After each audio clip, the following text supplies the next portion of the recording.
Federal missions demand efficiency. At GDIT, efficiency means streamlining government operations, automating citizen services, and saving the government over $1 billion a year detecting and preventing fraud.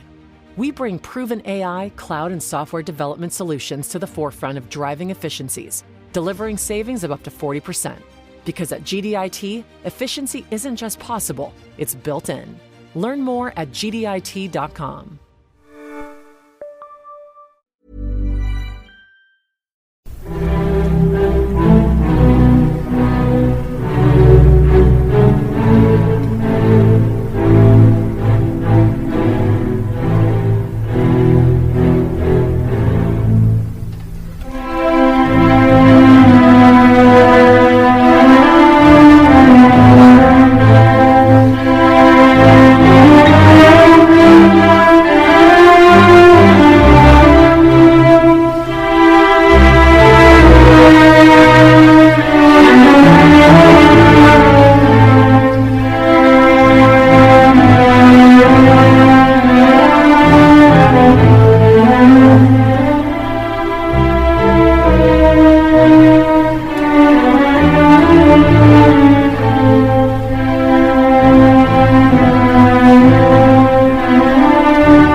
Welcome again to the Explaining History podcast. I'm very, very honoured today to be joined by Ericka Verba, who's Director of Latin American Studies at the California State University, Los Angeles.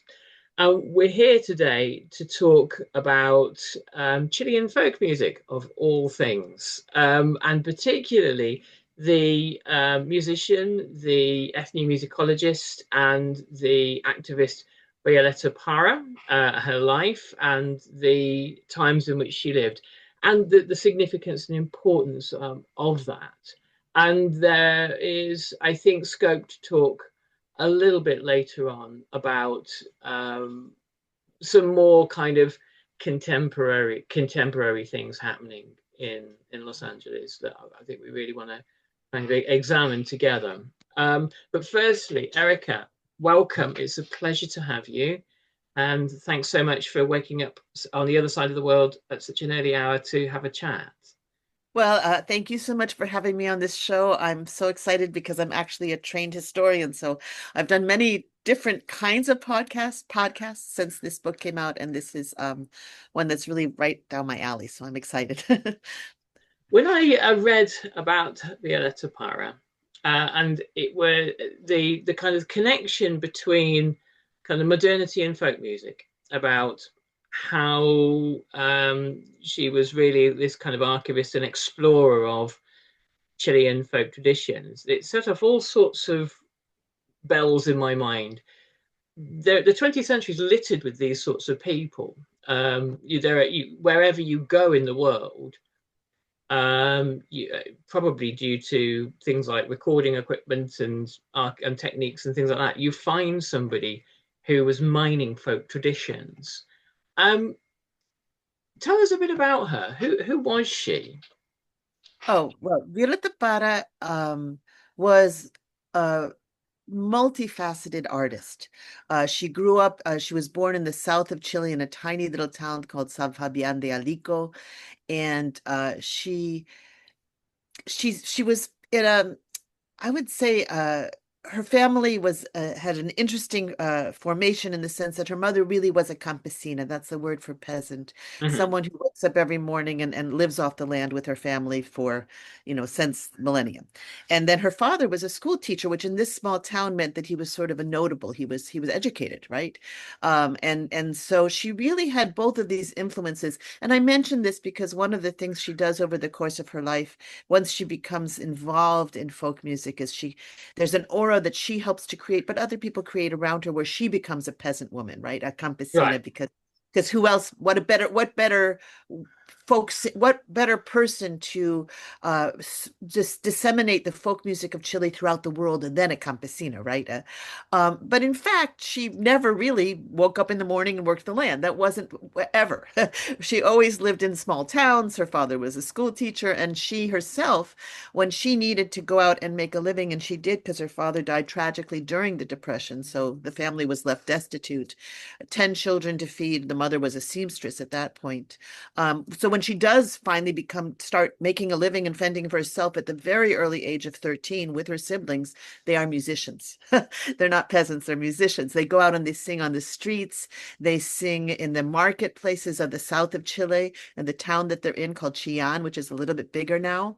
They sing by accident in a few brothels because they don't know better. And they live in their neighborhood is called Villa Alegre, which means happy town. And it literally got its name from the fact that it had brothels in it. Mm-hmm. And so then they go out, and this is really just, I think, really did shape her life, but they go out and they become part of these itinerant circuses, which in Right. Chile are called, this is in the 1920s. In Chile, they're called, the 1930s, sorry. In Chile, they're called, they're the Circo Pobre, which means a poor circus. And it really reflects two things. One, they're very poor, right? Some of the first circuses she's with are use ox to carry them, and then they graduate to trucks. So they're poor circuses, but also it reflects the quality of the acts in the circus, because since there are very few people in the circus, everyone has to do everything. So that they're the Circo Pobre, the poor circus. So she comes from very humble beginnings, but not humble, not in the way that she then becomes mythologized. Right. Um, and then she moves to the city. She plays in bars with her sister. She plays in bars during the 30s and 40s, and they sing what would be called música criolla in Chile, and it's not traditional folk music. It's what it is it's kind of the popular music that by now is being recorded and played on the radio, and it's from all over Latin America. It's in Spanish. She sings waltzes from Peru, and she sings rancheras from Mexico, and she sings tangos from Argentina, whatever music the public wants. That's how they describe it, right? Whatever their public wants is what they sing. And honestly, if she had stayed doing that, they get pretty popular. They're called the Parra sisters, right? They record a few albums with RCA Victor, singles at the time. They go on the radio. They're given credit for popularizing Mexican music in Chile, because they're on a show that's called Mexico Lindo, and because the law says that you have to have Chilean musicians and on all radio shows, Mm. live musicians and Chilean musicians, sort of as a nationalist protection of Chilean culture, they sing in between recordings of Mexican music, because of course Mexican music is huge in Chile. It's got it's a much bigger market. So Mm-hmm. it's being sent to Chile in movies. So anyway, if she had stayed playing música criolla, which is Latin American popular music, with her sister in bars, she probably would have gotten pretty well known in Chile because they were very good. Mm-hmm. There's no way that a gringa in Los Angeles would have written a biography of her. Yeah, You yeah. know, yeah. So what really turned things around was in the 1950s, and this gets to your question. In the 1950s, there's a folk revival in Chile, and she becomes involved in it. And in the 1950s, to be very clear, there's a folk revival in Chile, but there's also one in Britain, as I'm sure you know. There And is. I was going to talk about Cecil Sharp at one yes, point. of course, yes. Well, he's older, but you have Ian. McCall. Ian Thank you. McCall. Yeah. And you have, I'm pretty sure I don't guess the water incidents weren't, but you have a whole bunch of people that are performing. The difference between the first gentleman you mentioned, Cecil Sharp. I'm terrible with names. Okay. The difference is he was collecting and publishing. Yeah. But the 1950s the folklorists in the 1950s, they're folk singers. They're Yeah. collecting, but they're also performing. And that's huge. That's a huge difference. And she's one of those. So in the 1950s, they're performing.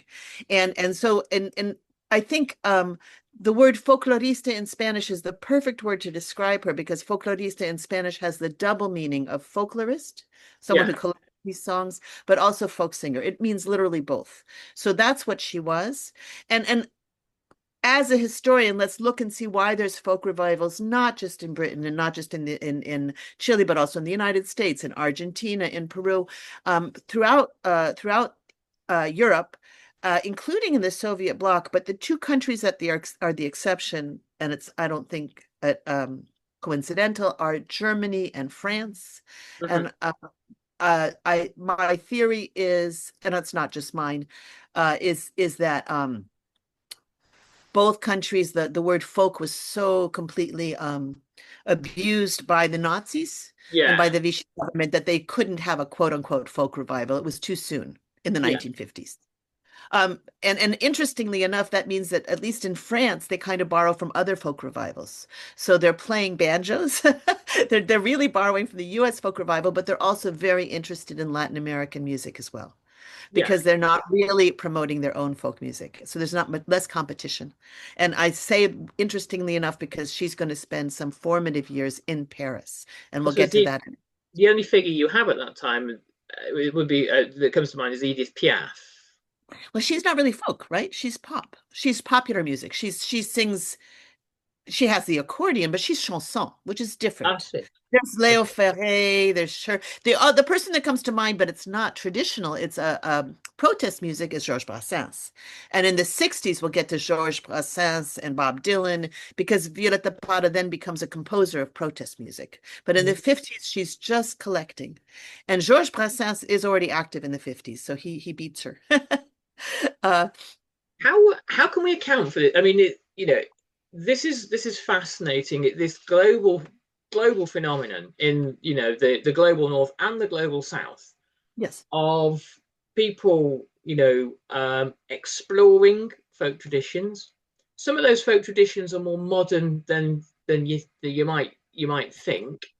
Some of them are, when you look into it, it's the origins of the song is not that old, and some of it is a lot older. And then performing it in in sort of kind of in Britain there were folk clubs and there were specific folk venues in lots of other places. How do we make sense of this phenomena? Well, I think that it comes down to that's sort of when these songs are dying. So what happens is Violeta Parra is also very interesting, going back to this biography, that she was raised, like when she's a teenager, when she's out there playing popular music and in circuses and then in bars. At the same time, she really was, her mother was campesina. So as a child, she would hike out to see her cousins who lived 2 hours outside of this little city called Chillán, and she would go to this hamlet called Wape, where everyone's related and they've always lived there, right? And she would learn songs the way people actually used to learn songs, which Yeah, is through oral tradition, before records, before the radio. But she's in a town where the gramophone has already arrived. yeah, And the gramophone, well, as you know, I mean, we're historians. There's like, you could fill a library with what the effects are of reproduced music, right? The yeah, reproduction. But what really happens is once you get gramophones, and then in the 1930s radio, people stop learning songs in the traditional way, and they start learning songs from records and from the radio, right? That they start imitating that, and it completely changes everything, because oral traditions have a lot of variation. Whereas if you're trying to copy a record, there's not much variation. Well, there's 100 things that change. It divides people between the professionals and the non-professionals. It makes most people consumers of music. It's completely different than folk music, as traditional music as performed in a traditional setting, pre-gramophone, pre-radio, right? But Violeta Parra actually knows both, because she was born in that very cusp-like moment. But by the 1950s, everyone in the rural Chile is singing Mexican rancheras. They all, because of the movie, the film industry. And the songs that are these ancient songs, literally you can trace them to medieval times. There are songs in Chile about Carlos Magno, who is Charlemagne, right? They have to come from the Middle Ages. They have, so there's, these ancient songs that are very long and very monotonous, to be very clear, are dying. And the yeah. only people who know how to sing them are elderly people. But that's also the case in Britain. It's the case in Scotland. All of these, the people that they're collecting songs from tend to be older and tend to be, it is a dying tradition. Well, So, yeah. I was just going to say, there's a very interesting point that Eric Hobsbawm made years ago about the transmission of historical knowledge. And he said in the 20th century, because of urbanization and because of a shift from away from living on the land and working on the land, the 20th century is kind of like the last century of the peasant. Yes. All over the world, you find people suddenly. It would used to be that grandparents would bring up the children while mum and dad were out working in the fields. Yes. And that's how historical knowledge and folklore and song was transmitted. Suddenly, you're in an urban environment where children are mass educated, and that tradition is broken in many ways. Not completely, but children aren't being brought up in that way, and knowledge isn't transmitted in that way. So I guess that maps in with this idea of kind of the folk song dying as modernity bulldozes everything. Yes, and then it becomes literally that's the moment that it becomes folklore. In other words, I use in the book, I use the example of a traditional ceremony that was very Chilean and very specific to a certain part of the Chilean countryside. And it's sad, I'm going to warn your listeners, it's the wake for a little angel. And a little angel is a child who is born before who dies, before they're able to be baptized. Right. And so it was a common ritual in Chile because so many children did die before they were. The infant mortality rate was, very high in rural Chile in the early parts of the 20th century. And this ritual, they would dress the corpse, of a baby, the infant corpse, like an angel, and they would build an altar with a sky behind it, and they would sing through the night these ancient songs. But some of the songs were songs from the point of view of the angel, telling the mother, please don't cry, because if you cry, you will wet my wings and I won't be able to get to heaven. So they were songs of consolation, and it was a ritual that brought the community together to bury this infant child. The saddest of rituals. And then what happens is it becomes folklore. It becomes authentic when folklorists recreated on a radio show. In particular, Violeta Parra does. She has 30 minutes, but she recreates this ritual so that everyone in Chile can know what it's like. So it becomes Chilean, it becomes authentic, it becomes part of our national folklore. So folklore is really a modern invention. There's no such thing as folklore in the town where they're burying, not town, the hamlet where they're burying a child. It's a funeral rite. It's not this or that. It's what they do to understand their universe.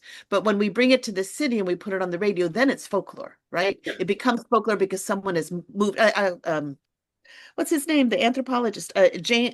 It's relocated. That's how you create authenticity, by relocating something. Yeah.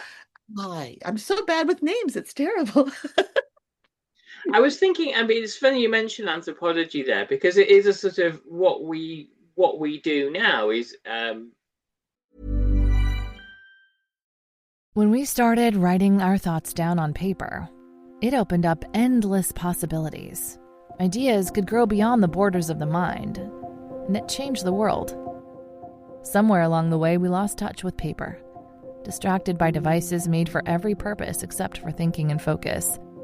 On edge, waiting for the next notification. But what if new technology didn't pull us away from paper, but brought us closer to it? Listen. That's not paper. It's the sound of the new Remarkable Paper Pro, rewriting the future. A paper tablet with a true color ink display, gentle reading light, and unheard of tactility. With digital features for taking notes, thinking, and organizing, without any distractions. Paper is about to change the world again.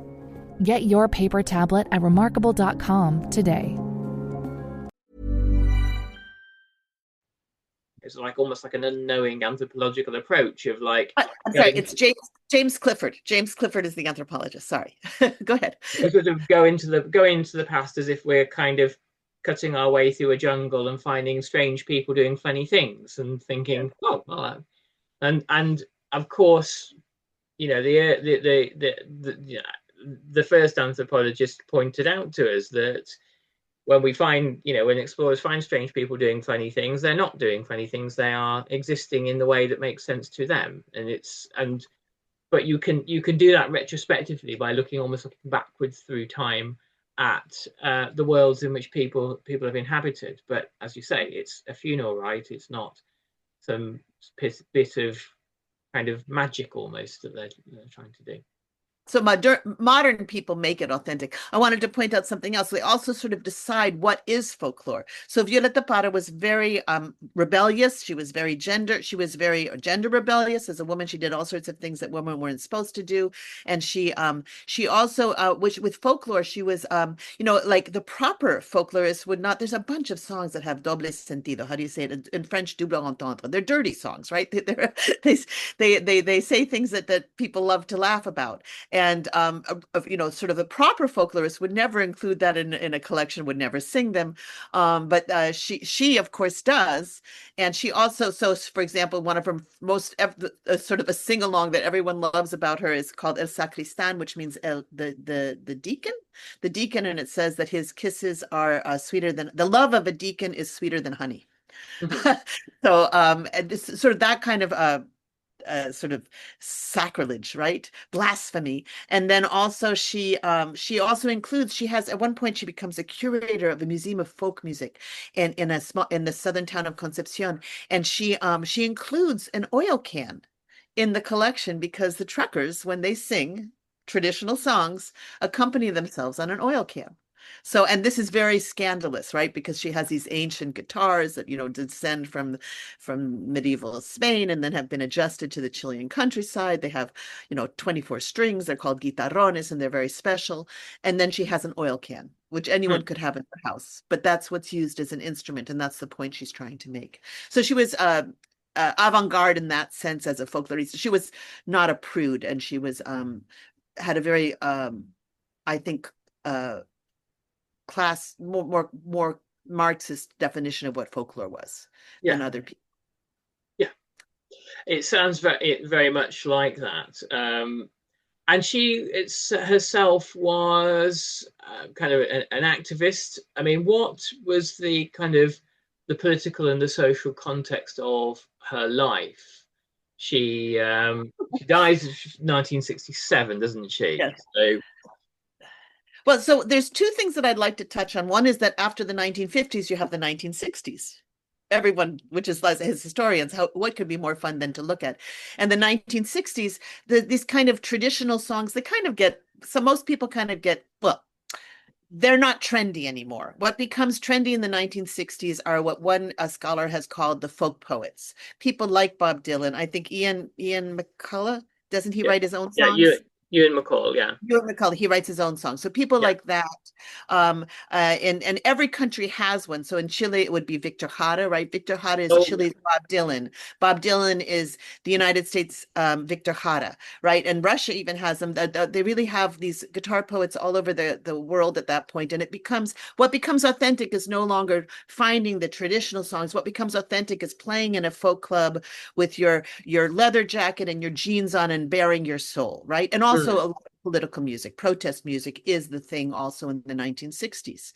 And Violeta Parra is absolutely in sync with this. She's at the forefront of it in Chile, but she's not young. And it's during the moment of the youth movement. So she's considered, and her children are performing by then. In fact, they're performing her songs, but they become sort of the stars of the protest music movement in Chile, which eventually will take on the name of New Song. And she becomes the mother of the movement, which is sort of like a little bit to the side. Anyway, so it's a very hard time in her life because she's writing all these songs. She's sort of a cross between, for the US, Woody Guthrie and Bob Dylan, right? Because she starts in the 50s, but she's absolutely that prolific and that wonderful. But she's sort of sidelined in the 1960s because she doesn't represent the rest of the 1960s. But to be clear, just like the folk revival was a transnational movement, even though it's incredibly nationalist, right? But it's still national in the moment. Same thing with protest music. Protest music, this kind of guitar poets, they're really, it's a transnational movement. There are folk clubs in Greenwich Village. You just said they were in England and also in Chile. All of them, there's everywhere. There's the same kind of sort of phenomenon happening. And the other thing that I wanted to bring up, because you brought up what was the context of her life. Oh, that especially both of these, especially the folk revival. The folk revival was kind of promoted. A lot of communists all over the world were involved in folk revivals. Yeah. And that is partly because, well, the folk revival's timing we've discussed. It's when it needed to happen. But also so the United States during the Cold War, during the cultural Cold War, is promoting universals, modern art and jazz, right? And Russia is promoting, the Soviet Union is promoting folklore, sort of national cultures, people of all the world coming together with their own cultures. And of course, Russia gets to have classical music also, right? Because it's sort of above all of these ethnic groups inside Russia. And it's also above all of the world, right? In terms of its sort of cultural hierarchy. But, Violeta Parra travels to Europe twice during her life. And this is very important because she travels to Europe as a delegate, a Chilean delegate to visit the world, to participate in the World Festival of Youth and Students, which is a Soviet-sponsored festival. First, she travels to Warsaw in 1955 and then to Helsinki in 1962. And to be very clear, she had never left Chile until she went to these festivals. She wasn't of the social class or of the economic means to leave Chile. Yeah. And here she is traveling to Europe. And each time she ends up performing within the Soviet bloc and then making her way to Paris, like so many Latin American musicians and artists do, and staying for at least 2 years in each time. So it really was formative for her to be in Europe during those time periods. So the Communist Party kind of depending, to a varying degree supported these folk revivals in the 50s. There was an alignment. Alignment, I think, is the right word. And perhaps a temporary alignment, as these things often are. I think folk revivals probably spoke to something within the kind of the more internationalist aspects of Soviet communism, and was a way of. Federal missions demand efficiency. At GDIT, efficiency means streamlining government operations, automating citizen services, and saving the government over $1 billion a year detecting and preventing fraud. We bring proven AI, cloud, and software development solutions to the forefront of driving efficiencies, delivering savings of up to 40%. Because at GDIT, efficiency isn't just possible, it's built in. Learn more at gdit.com.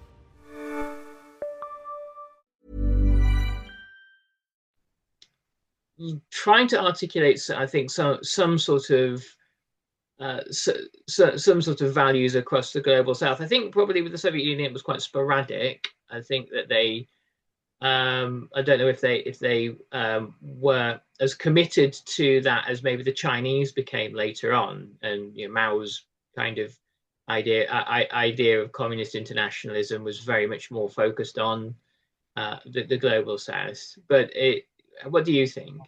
Well, there's another. I mean, I don't know enough. That's out beyond my realm of expertise, so I'm not gonna judge assess that particular one. But I will tell you, there's a gentleman named Rupert who wrote a really interesting book about why the Soviet Union was so. It's about. The big book is about the relationships between the Soviet Union and Latin America after Stalin, right? So post-Stalin. But what's so interesting is Latin American music is really popular in the Soviet Union when Violeta Parra visits it in the 1950s, right?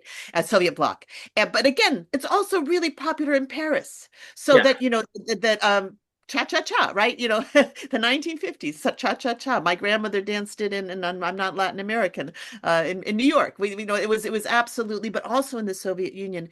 And one of the reasons he thinks it is because there was this desire, of course, to it was exotic, right? But also Latin American music is exotic, but it also, because of its roots in Spain, it's not so exotic. It still can appeal to sort of the same aesthetic that people were raised in in all over Europe, right? So it's very popular and it's the same desire that they're feeling in France for this, for the lointain, for the what's far away, it's escapist, right? It's escapist.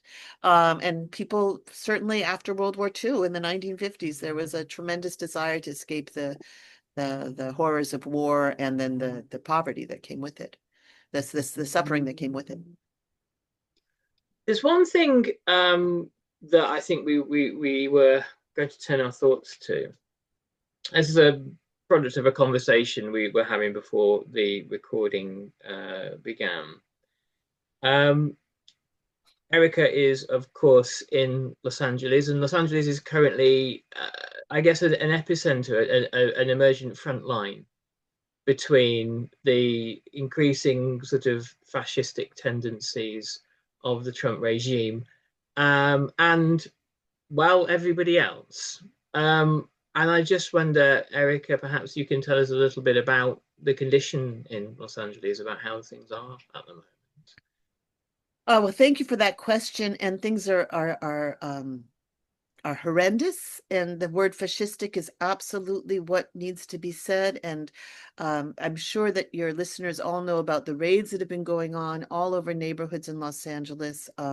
People are terrified to go to work. They're terrified to go to school. In my particular case, our school is 75% Latino, and we probably have, it's very hard to get numbers, but we probably have the largest number of undocumented students in the United States.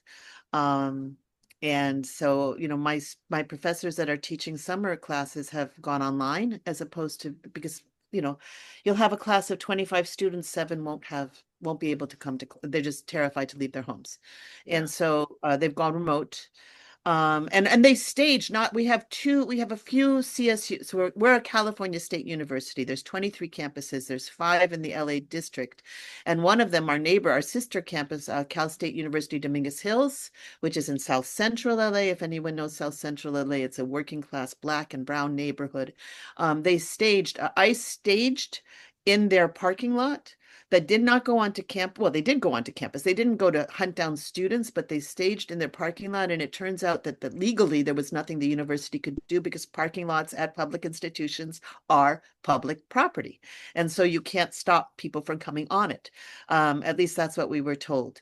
They didn't go and get students, which was a relief. But the most recent, and your listeners might not have seen the images yet, but they will be seeing them any minute now. ICE decided to give a show of military force in a park that is famous for being in the middle of an immigrant neighborhood. It's called MacArthur Park. There's summer camps being held in that park. It is a park. It has playgrounds. It has a half shell for concerts, free concerts during the summer.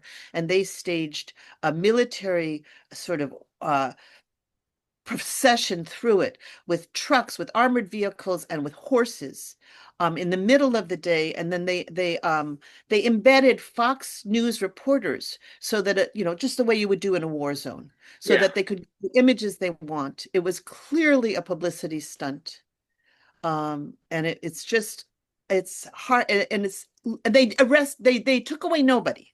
So it was clearly a publicity stunt, and it was clearly to terrorize the people of Los Angeles, but also to show, I guess, Trump supporters or would-be fascists, look how wonderful we are. Look what we're doing. And the imagery is terrifying. To be honest, it's both horrific and it's horrific and terrifying. There's somehow a difference. One is that it makes you want to vomit, to be honest with you, and the other is that it's truly terrifying. These are armed men with armed vehicles walking through a public park where children are playing, and where children are literally in camp, summer camp, you know, where there's no danger to anyone. So it's just it's hard to process. Certainly there's tremendous resistance. In this case, I'd have to say the mayor came out. The mayor came out and said, you have to leave now. ICE's answer was, we're federal. You can't tell us what to do. We can go wherever we want. So if you want to know how to stop fascism, we'll have to find out, because we're going to have to stop it. I don't have the answers. I will let you know that there's rapid response organizations, the Barrio Unido, Unión del Barrio. There's all sorts of grassroots organizations all over Los Angeles. We have apps now. People are going out whenever they hear this is going to happen. They're there. There was a warning that this was going to happen. There were signs up all over the park saying, "Don't come to the park today." So there is a resistance. It's a rapid response resistance, but it's also these are thousands of people, and they are armed, and so I do think that. I have to believe that the resistance will prevail, but we are resisting fascism right now. And the number of articles, you're a historian, I know you've done shows about this, but these are classic moves for how to become an authoritarian regime. You get a scapegoat. The idea that the people that they're arresting are all criminals and rapists is so disgusting. They are fathers. They are the fathers, mothers, daughters, and sons of hardworking families that have built this country, and they're the backbone of our economy. And there are students. There are future. So it's beyond. I have no words. We must finish in a moment, Ericka. But what I would like to do is invite you back to the podcast to talk about folk music as well, but I would like to invite you back so that listeners around the world can hear a kind of, because I think this secondary topic, we don't have the time to do it enough justice. If you would like to, if it's okay for you, would you like to come back and we can explore this one and let people know in a much wider way the changes, the horrible changes that are occurring? I would be happy to, and I'm very honored that you asked me, but I have so many wonderful colleagues that I think would do. We just had a meeting yesterday on Zoom with my colleague, Alex Villalpando, who lives in the middle of one of the neighborhoods that's being targeted. I live in Santa Monica, which is a white middle class. Los Angeles, there's no such thing as a white neighborhood at this point, because we really are a diverse city, but predominantly white, middle class neighborhood. But Alex is in the middle of South Central, and so he's also sort of at the forefront of resistance. So I think he would be wonderful. And I have another dear friend who's much younger than me, and is actually going out on the patrols, and he's a member of Jewish Voices for Peace, and I would like to ask them to please. I think both of them would be I think they'd be more eloquent than I would on this topic. I'll drop you an email and we'll see what we can arrange. Excellent. So the book available now, is this correct? Yes. So the book is called, the book is called Thanks to Life, which is Violeta Parra's most famous song, Gracias a vida. And so it's a translation, of course, of Gracias a vida means thanks to life. It's put out by the University of North Carolina Press. And if you do, you can find out more about Violeta Parra and the book at my website. I'm very lucky that I have an uncommon name, so my website is my name. I'll put the links down below. We have about 30 seconds, so... Let the readers know that if you buy it, I have a playlist on my website, so you can listen to the music as you go through it. Beautiful. Thank you so much, Ericka, and I really very much look forward to speaking to you again in the future. And do take care. See you soon. Thank you so much. All the best. Bye-bye. Bye-bye.